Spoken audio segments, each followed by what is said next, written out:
ओम कृष्णाय वासुदेवाय हरे परमात्मने प्रणतक्लेशनाशाय गोविंदाय नमो नमो।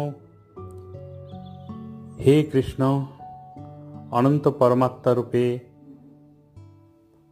আপনি বাসুদেব, আপনি গোবিন্দ, আপনার চরণে প্রণিপাত করি, যাতে করে সমস্ত শোক দুঃখ কলহ থেকে নিষ্কৃতি পাই। আমরা কৃষ্ণের নাম জপ করে দিনটি প্রত্যেকের কাছে যেন শুভ হোক এবং প্রত্যেক বাড়িতে সুখ শান্তি বিরাজমান হোক। কৃষ্ণ স্বয়ং পরমাত্মা আপনাদের প্রত্যেককে অনুরোধ করা হচ্ছে যে এই শক্তিশালী মন্ত্রটি প্রতিদিন সকালে 21 বার জপ করবেন। প্রত্যেকের বাড়িতে অপার সুখ শান্তি স্বাচ্ছন্দ্য